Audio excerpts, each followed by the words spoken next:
Alors, vous comprenez donc pourquoi, et je vais révéler dans l'autre information concernant Covid organique, révélée par Madagascar, qui suscite aujourd'hui de la méfiance.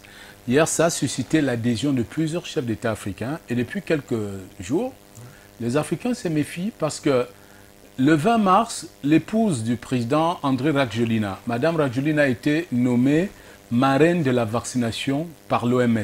Donc, elle est devenue ambassadrice de l'OMS pour une vaccination massive. Elle a commencé à tenir les discours pour demander aux parents de se préparer que l'Afrique doit accepter cette vaccination massive des enfants. Alors, si Madagascar découvre le Covid organique pour soigner les gens, et l'épouse du président qui a pris beaucoup de plaisir à déguster ce Covid organique est désormais ambassadrice de l'OMS pour la vaccination, oui. Qu'est-ce que ça cache? Du coup, certains lanceurs d'alerte ont commencé à dire « Méfiez-vous de ce Covid organique. L'OMS peut passer par un pays africain sous le couvert d'une thérapie contre le coronavirus pour vous faire ingurgiter des vaccinations par voie orale. » Et oui, avec tout ce qu'on a déjà commis, avec tout ce qu'on a déjà connu, on a le droit de prendre quand même un peu de recul. Oui. Et du coup, ça a freiné les ardeurs de beaucoup de pays. On n'a pas quand même compris pourquoi Madagascar s'empresse à offrir des tonnes de Covid au Sénégal, organique. au Congo, il donne gratuitement à beaucoup de pays africains. Alors du coup, ça attire l'attention des lanceurs d'alerte qui disent « Attention, c'est trop gentil pour Madagascar, qui économiquement n'est pas un géant en Afrique, mais qui trouve comment un produit du Covid organique pour envoyer partout gratuitement. » C'est très beau pour être vrai. C'est très beau pour être vrai. Donc, si l'épouse, la première dame de Madagascar, a été nommée ambassadrice de l'OMS pour la vaccination, que peut quelque part où on peut passer pour nous envoyer cette vaccination, peut-être même dans le Covid organique. Pourquoi? Du coup, on se méfie. Alors, on se demande pourquoi il y a d'autres solutions. Le docteur Jérôme Mouniengi, qui est un grand chercheur, un jeune chercheur, l'homme qui a risqué sa vie pour prouver que l'artémisia était plus efficace que les ACT. Il a eu des menaces, il a été empoisonné. Oui. Certains ont même annoncé qu'il était mort. Non, le docteur Jérôme Mouniengi est bien en vie. Vous l'avez vu dans l'élément qui vient de passer. Il a échappé belle et il vit sur ses gardes parce qu'il est menacé tous les jours par l'OMS et des firmes pharmaceutiques parce que lui, il a dit la vérité sur l'artémisia. Les gens n'ont pas compris. Et ça lui a coûté son éviction d'un laboratoire où il était allé préparer sa côté de Paris. Sur l'artémisia. On l'a chassé du labo, on a confisqué ses échantillons, confisqué ses registres où il notait, il prenait ses notes. On l'a foutu dehors. Mais voilà, aujourd'hui, la vérité triomphe. Et il faut rester vigilant, s'il vous plaît. Et vous avez écouté Richard Bona et Tikenja Fakoli. Tikenja est encore plus dur. Oui, plus dur. Il dit attention, il met en garde le chef d'État, le premier qui acceptera. Parce que généralement, l'OMS met la pression sur nos gouvernements. Vous voyez, le fait d'offrir des 4x4 climatisés au Cameroun. C'est une bonne drague. C'est une drague. Ça, c'est une arme d'influence. Vous savez, parmi les armes d'influence, il y a ce qu'on appelle l'effet de réciprocité. Ça veut dire, si je t'invite à mon anniversaire, tu viens avec une caisse de champagne. Le jour où tu as ton anniversaire, il faut que je t'offre au moins l'équivalent. Ne serait-ce que 2 bonnes caisses de vin. C'est ça le principe de la réciprocité. Ça veut dire qu'on vous rend obligé. On s'est dit, imagine par exemple un policier qui boit de la bière avec quelqu'un au quartier tous les jours, cette personne lui offre des bières. Oui. Il le trouve en infraction au contrôle de police. Qu'est-ce qu'il va faire? Il va dire, ouais, frère, toi, bon, passe vraiment, la prochaine fois, ne fais plus. C'est la réciprocité. Ça s'exprime dans tous les niveaux. Et on veut rendre nos dirigeants prisonniers de la réciprocité. Justement. Pour qu'ils soient obligés de rendre l'appareil à l'OMS. Donc, c'est ça. C'est pour ça, dans un post, j'ai dénoncé ce fait d'oublier les usines où on fabrique les ambulances. En tant qu'organisation mondiale de la santé, tu oublies là où on vend les ambulances. Tu vas seulement là, on achète des véhicules de luxe pour venir offrir à un pays qui est sous la menace. Parce qu'il y avait mieux à offrir, Président. Il y avait mieux à offrir que des 4x4. On a besoin des tests. Des 4x4. On a besoin des aides sur le plan sanitaire, de matériel de santé pour aider nos soignants qui sont hyper exposés. Améliorer même les plateaux techniques. Beaucoup de médecins sont exposés. Certains même sont décédés suite au Covid-19 dans l'exercice de leurs fonctions. On pensait que l'OMS devait se soucier de ça. Donc, on a raison d'être prudent. Heureusement Malheureusement, la pharmacopée africaine a son mot à dire. Malheureusement, les Africains ont toujours été les premiers à se méfier de leur propre richesse, à se méfier d'eux-mêmes. C'est ça qui a favorisé un peu. Il faut dire que nous sommes victimes à double titre du néocolonialisme. On pense que tout ce qui est bon est ce qui vient de l'Occident. Si ce n'est pas l'Occident qui nous dit c'est bien, on ne prend pas. Alors voilà comment on a oublié ce qui a permis à nos ancêtres de soigner nos enfants, de nous soigner, de nous élever. Regardez par exemple les rougeurs qui apparaissent chez le bébé. Oui. Un bébé à un certain âge commence à avoir des rougeurs au niveau des fesses. Est-ce que c'est l'OMS qui dit à la grand-mère comment il faut soigner? Il y a l'astuce de mamie là. Voilà, avec on soigne ça comme un jeu. C'est réglé. Alors, demain, dès qu'on va trouver un médicament homologué, on va interdire l'usage, on va dire c'est dangereux pour le bébé, on va dire combien c'est toxique pour que quand ta grand-mère même prend l'enfant, tu dis mamie ne fais pas ça, c'est pas bon. L'OMS a dit que c'est mauvais. Voilà, c'est ça. So mothers actually do it now. Alors, nous recevons Dr Hobson, on l'appelle le docteur de la longévité. Parce que lui, il travaille avec des plantes. Après des années d'études aux États-Unis, il a fait la pharmacologie. Il est docteur en pharmacologie aux États-Unis, mais curieusement, il a refusé d'exercer là-bas, où il est naturalisé américain, mais il est rentré dans son pays d'origine, le Cameroun. Bienvenue, docteur Hobson. Merci beaucoup, président Chop Chop, pour l'invitation. Voilà. Alors, docteur Charles Hobson, à peine le Covid révélé au Cameroun, vous vous êtes mis en laboratoire pour trouver une solution. En réalité, je l'ai fait avant que le Covid ne soit révélé au Cameroun. Oui. Il faut resituer. J'étais la première personne à parler du Covid dans les réseaux sociaux il y a 2 mois et demi. Il y a un peu plus de 2 mois, 3 mois. Oui. Donc, pourquoi? Parce que je ne suis pas ma première pandémie. Vous savez, j'ai travaillé sur Ebola. J'ai élaboré un produit qui s'appelle Stop Ebola, que j'ai présenté à l'OMS il y a 5 ans exactement, à Yaoundé. Je travaille sur le sida, je travaille sur le cancer, je travaille sur les maladies depuis des années. Donc, ce n'est pas nouveau pour moi. Quand la pandémie a démarré en Chine, j'ai commencé à prêter attention au protocole qui était utilisé là-bas. Parce que je suis dans un réseau international des médecins orthomoléculaires. Donc, nous sommes dans un réseau, on se partage des informations. Donc, vous voulez savoir quelle est la formule orthomoléculaire qui est en train d'être utilisée en Chine pour sauver les vies là-bas.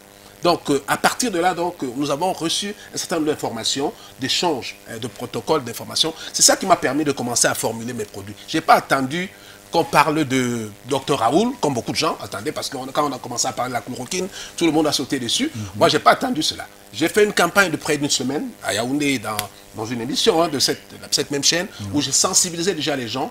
Et on a même édifié, on a produit une petite vidéo de moins de 2 minutes où on a parlé j'ai parlé des 10 commandements. Cette vidéo est vue à travers le monde. J'ai des infirmières qui m'appellent aux États-Unis, au Canada, des médecins qui ont regardé ma vidéo et qui ont le courage d'aller au travail parce qu'ils ont utilisé les 10 astuces que j'ai proposées là-dessus. Donc, il faut recadrer un peu. Alors, quelles sont les 10 astuces, Dr Hobson? Bon, les 10 astuces, c'est quoi? Parce que, en fait, quand la pandémie a commencé, la première chose à rappeler aux gens, c'était qu'on va créer une psychose collective.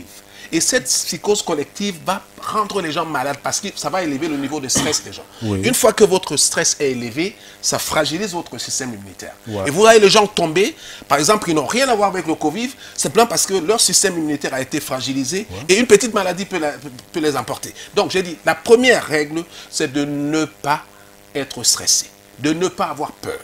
Parce que c'est le premier virus en réalité. Voilà, la peur est le premier virus, c'est la porte d'entrée de tous les virus. Tout à fait. La peur fragilise ton système immunitaire. Are you trying to tell us that stress actually acts as a medium to weaken your immune system? Exactly, because you have to understand a pandemic like this is not just a simple pandemic. It's a big business behind. You have some economic, interests managing it behind. So the first thing they have to do, whenever something like this happens, to scare people out, to make them be fearful. When they're fearful, they're actually going to neutralize the immune system. Once they neutralize the immune system, they are aligned to listen to what is coming from abroad. Yeah. Because they're going to tell them, you need a vaccine. Oh, yeah, I need a vaccine. You need this, you need a test. Oh, I need. Everyone's going to say yes, yes. Exactly. It's control. It's control. Yeah. So that was the first step. They wanted to control people around the world, using the Western media to amplify fear. telling people, oh, today we have 100 people there. Oh, tomorrow is 1,000. People are scared. Ce qui est bizarre, they Dr. become Hobson, sick. depuis le début de la pandémie, en France, on ne parle plus de morts d'autre chose. Tous les morts sont attribués au coronavirus. Mais C'est c'est le bizarre but. dans tous ces Allez-y. pays. C'est le but. C'est comme si on ne mourait plus d'autre chose en Italie, en France, en Espagne, au Royaume-Uni. Tout le monde meurt du corona aujourd'hui. Donc on amplifie la peur, Dr. Absolument. Hobson, Donc j'ai dit aux gens, pour faites mieux attention. contrôler les gens. Absolument. Parce que quand les gens ont peur, ils sont stupides. Vous savez, psychologiquement, nous avons trois cerveaux. On a le cerveau primitif qui est en bas, Il y a le cerveau Oui. reptilien. primitif, le reptilien. Ouais, reptilien. On a le cerveau limbique au milieu et le cortex cérébral qui nous permet de réfléchir. Une fois que vous avez peur, vous neutralisez tous les cerveaux supérieurs. Vous restez Il n'y a sur le que- cerveau vous restez reptilien. animal. Vous restez animal. Donc quand vous êtes animal, on peut vous tirer, on peut vous contrôler, on peut vous dire de faire n'importe quoi, vous allez suivre. C'est exactement ce qui Dès se qu'on passe dit avec vaccin, les- vous sautez dessus. Exactement. Ah oui. Alors, Ok. deuxième commandement, Dr. Deuxième Hobson. commandement, c'était consommer suffisamment de vitamine C. Ouais. Beaucoup de vitamine C, parce que nous avons vu à travers tous les malades qu'on a traités, que ce soit en Chine ou aux États-Unis, ceux qui, la plupart des... D'abord, on a fait des autopsies sur les malades. On a trouvé que les malades, les morts, ceux qui sont devenus des victimes, n'avaient pas de traces de vitamine C à leur mort. Il n'y avait aucune trace dans leur sang de vitamine C. Donc, consommer des vitamines C. Et on a plein de fruits riches en vitamine Tout C à au fait. Cameroun. Donc. Il y a le citron, Tout à fait. il y a des mangues, il y a des oranges, Tout à fait. il y en a plein de Le fruits kiwi, riches. il y en a plein. Et Il y a le puis, il y a les kiwi. compléments alimentaires aussi. Voilà, il y a des compléments alimentaires à Exactement. base de vitamine Tout à C fait. que vous pouvez prendre. Tout à fait. Voilà. Un troisième commandement. En troisième commandement, on avait le zinc. J'ai dit aux gens, consommez beaucoup de zinc. Pourquoi? Parce que le zinc a un rôle à jouer. C'est un minéral qui n'est pas synthétisé par le corps, mais qui permet d'empêcher au virus déjà de rentrer dans la cellule. La première chose. Et il empêche au virus de se multiplier. Ouais. Donc, il neutralise. Et il est là pour corriger l'ADN. Dans le cas où le virus a attaqué le corps, il corrige l'ADN et puis il bloque le virus. Donc, tu rentres Quatrième pas dans le- commandement. Oui. Quatrième commandement, ce qu'on a proposé, c'est les épices. J'ai proposé quelques manger épices. épicé, Les épices, par exemple, mais j'ai épicé. On avait le curcuma, l'ail, on avait le gingembre. Il y avait une série d'épices qu'on proposait. Ouais. Donc, et la vidéo en ligne. Le cinquième commandement, c'était quoi? C'était de dire aux gens, rappelez-vous d'une chose simple, que Hippocrate l'a dit lui-même, Ouais. que votre aliment soit votre Que médicament. votre aliment soit votre premier médicament. Ça, Et que c'est votre Hippocrate. médicament soit votre aliment. Ouais. Donc, si vous mangez bien, vous vous comportez bien et que vous n'allez pas avoir ce virus-là. Vous allez être protégé. Ok. Voilà. Le sixième commandement, c'était les règles édictées, D'hygiène. règles d'hygiène, parce que pour empêcher que les gens soient contaminés ou quoi que ce soit. Le septième commandement, on recommandait de prendre d'abord le faire de sport. Le sport et la I méditation. always say it. Je le fais tous les jours. Le sport et la méditation, c'était important. C'est ma Pourquoi? tasse Parce de que thé. Quand vous faites le sport et la méditation, voyez-vous, vous éliminez les toxines du corps, ça renforce votre système immunitaire et vous devenez plus fort. septième. Bon, en Ça, huitième. c'était huitième. En Un huitième. huitième. Bon, en huitième, on a demandé aux gens de prendre un bain froid. Quand vous prenez un bain froid, vous boostez votre système immunitaire. Donc, vous levez le matin, Yeah. prenez un bain froid Wow. et ça vous permet de booster votre système immunitaire. En neuvième, on a proposé aux gens de prendre le vinaigre cidre de pomme. Vinaigre de cidre de pomme. Donc, ouais. j'ai même proposé... Apple cider vinegar. Ouais, apple cider vinegar. Le vinaigre de cidre de pomme a été prouvé pour être un puissant antioxydant, un puissant antiviral, et c'est un vinaigre qui permet de restaurer le système immunitaire dans le corps. C'est des choses simples que tout le monde pouvait trouver n'importe où. Et enfin, on a demandé les recettes de grand-mère. Il faut les utiliser. Le bouillon, un bon bouillon avec du piment fort, ça vous permet de combattre ce virus. On a proposé plusieurs, y compris le eucalyptus et d'autres. Ainsi Alors, Dr. Hobson, et vous avez fini par mettre sur pied ce sirop Stop Corona. Voilà. J'ai mis le sirop Stop Corona, pourquoi? Parce que j'ai d'abord proposé 3 produits il y a 2 mois et demi, avant que Madagascar ne vienne et que le monseigneur Cléa, que je salue d'ailleurs, parce que je pense qu'il a été extrêmement courageux, j'ai proposé 3 produits. Un qui était formé de capsules, des gélules, un deuxième qui était le whisky, et puis le troisième, le café. Alors, ce produit-là, je l'ai mis au point à partir des plantes qu'on a utilisées dans les autres produits.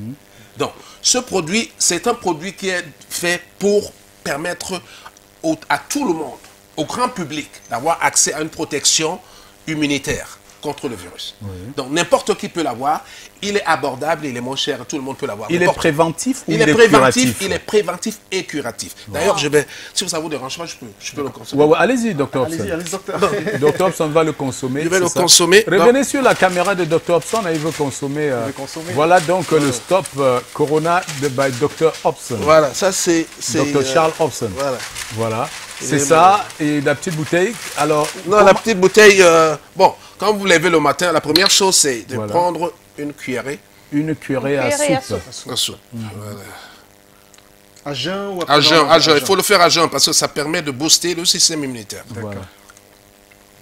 C'est même agréable à boire. C'est pas amer. Docteur, j'ai une question qui me brûle le cœur et vraiment je m'en voudrais de ne pas la poser. Tout oui, à l'heure, bien sûr. Docteur, on a regardé un élément où la présidente de l'Union européenne, Ursula von der Leyen, a présenté le budget qui a été voté pour les recherches sur le coronavirus, soit 7,400 milliards de dollars. Également, on a également parlé de l'Organisation mondiale de la santé qui n'a pas encore homologué un médicament pour prévenir ou encore pour lutter contre le Covid-19. Aujourd'hui, le combat qui est le vôtre, c'est de procéder de telle sorte que les Africains adoptent un produit qui soit préventif ou curatif. Comment est-ce que vous, docteur, ou encore votre réseau, comptez faire pour mettre des actions concrètes et efficaces pour que les Africains, les Camerounais adoptent une boisson de la pharmacopée africaine? Mais nous sommes déjà en train de le faire. Disons que ce n'est pas un combat facile parce que, comme on le disait là, c'est un problème d'éducation d'abord. Il faut éduquer les masses, mais également éduquer nos autorités. Il faut leur permettre d'avoir le courage de comprendre que nous sommes dans un tournant historique de l'Afrique. Ce qui a été fait à Madagascar, c'est vraiment un changement paradigmatique de la gestion de la santé dans le monde. Pour la première fois, un État a défié l'OMS. Parce qu'il faut comprendre l'histoire de l'OMS. L'OMS a été créée en 1948, après le Flexner Report, qui a été commandité par Rockefeller, le grand régime américain qui contrôle presque toutes les firmes pharmaceutiques du monde et presque toutes les sociétés pétrolières. Donc, ils ont été créés pourquoi? Parce qu'en fait, avant la guerre, pendant la guerre, c'est Rockefeller qui contrôlait un peu la situation. Donc, ils ont été créés pourquoi? Pour rendre caduque et illégal la pratique des médecines naturelles. Ça veut dire que quoi? Un produit comme ça, on ne peut pas le tolérer, par exemple, aux États-Unis. On ne peut pas le tolérer dans d'autres pays. Il faut qu'on ait... C'est aujourd'hui, on a changé, les lois ont changé un peu aux États-Unis, mais avant, on ne pouvait pas présenter un produit comme ça, on mettait en tôle. Pour ça, vous disiez que vous êtes en train de pratiquer la médecine sans licence. Donc, le but de l'OMS n'est pas d'approuver nos produits. Les produits que nous avons présentés, c'est des produits qui ont fait déjà leurs preuves. Vous avez déjà soigné des cas, docteur? Mais bien sûr, j'ai une quinzaine de cas. J'ai déjà 500 personnes qui sont préventivement utilisé ce produit-là et n'ont pas de problème. Et des cas curatifs, vous avez... J'ai une quinzaine de cas déjà curatifs qui ont utilisé ce service. Waouh! Alors, docteur Hobson va laisser vos contacts à l'écran et ensuite on indiquera comment faire pour le trouver. D'accord. Voilà. Ok, le contact... c'est le 672 91 48 66. Je peux répéter? Oui. 672 91 48 66. On va voir au bas de l'écran dans quelques instants. Dr Charles Hobson, chaque fois qu'on se rencontre, c'est toujours un plaisir. On a du mal à se séparer parce que vous venez de révéler dans vos 10 commandements un point que nous avons évoqué à la radio. J'ai même fait un post sur mon statut WhatsApp pour dire attention, il y en a qui risqueront mourir sans être contaminés par le Covid, seulement à cause de la psychose. Il y en a qui contactent la maladie même sans être contaminés. Il y en a qui font tous les signes du Covid. C'est après, je vous assure, j'ai eu 5 cas cette semaine. Ils ont présenté tous les signes du Covid, mon neveu faisant partie. Heureusement pour lui, on a eu la chance d'avoir des tests. Il n'a pas de Covid. Simplement parce que le papa d'un de ses amis est décédé. Il était chez eux un week-end. Quand il a appris qu'il est mort du Covid, lui-même, il a fait le Covid même ça. Alors, finalement, il n'a rien. Et quand il a appris qu'il n'a rien, il a guéri tout de suite. C'est-à-dire qu'il n'a rien pris. Le matin, il s'est levé, il a dit, je me sens... Je peux quand même préciser quelque chose. Ce sirop a été fait pour le grand public. On l'a mis le plus bas possible. C'est 2000 francs seulement. Tout le monde peut l'avoir. Voilà. 2000 francs. Can kids consume it? Oh yeah, everybody can do it. Kids, everybody. Thank you. Thank you very much, Dr. Hobson. Alors, pour un traitement, il faut qu'elle... Non, un sirop peut être suffisant pour un traitement. Mais maintenant, quand on a des cas avancés, on peut aller jusqu'à deux bouteilles. D'accord. Et à raison d'une cuillerée à café le matin? Non, si vous êtes malade, vous pouvez aller jusqu'à 5 à 6 cuillerées par jour. D'accord. Donc, au bout de 2 jours, vous allez avoir... Merci, Dr. Hobson, d'être passé. Et tout de suite, cet élément qui nous parle de la pharmacopée africaine. On a dit, l'apivirine nous vient du Bénin. Malheureusement, du côté du Bénin, les revendeurs ont flambé le prix à un niveau incroyable. Il faut dire que l'apivirine avait été également... C'est fait à base de plantes naturelles. Hein. C'est en gélule. Ça avait été fait au départ pour soigner le sida. Jusqu'ici, l'OMS n'a jamais évoqué ce produit. Parce que si une seule personne déclare qu'elle soigne le sida, elle deviendra la personne à battre. Parce que on est du côté, les firmes pharmaceutiques, les grandes puissances, là, n'ont pas envie, ils n'ont aucune envie de voir les gens guérir le sida. Il ne faut pas gâter le business. Le paludisme comme le sida, c'est des gros business. Et je profite de la présence de Dr. Hobson pour parler d'un livre. J'ai aucun intérêt sur ce livre, mais je vous recommande de le lire. Mort sur ordonnance. Oh. C'est écrit par un médecin américain. Je crois que c'est G. Strand. Alors, c'est un livre intense. Vous allez comprendre pourquoi il faut vous méfier des essais cliniques. Méfiez-vous des essais cliniques. Et à travers ce livre, j'ai découvert que la 3e cause de mortalité dans le monde et aux États-Unis, ce sont les effets secondaires des médicaments, les défauts de diagnostic, en fait, le diagnostic erroné. 450 000 morts meurent aux États-Unis à cause des erreurs médicales. Des erreurs médicales, effets secondaires des médicaments. 450 000 Américains meurent chaque année de cette cause.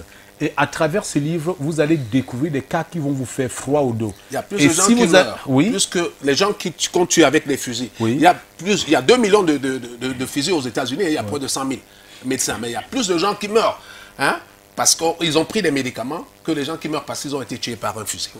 Ah oui, et les gens meurent plus des médicaments prescrits de façon erronée que par les accidents, meurent plus par ces médicaments que par des accidents de la route. Absolument. Aux États-Unis.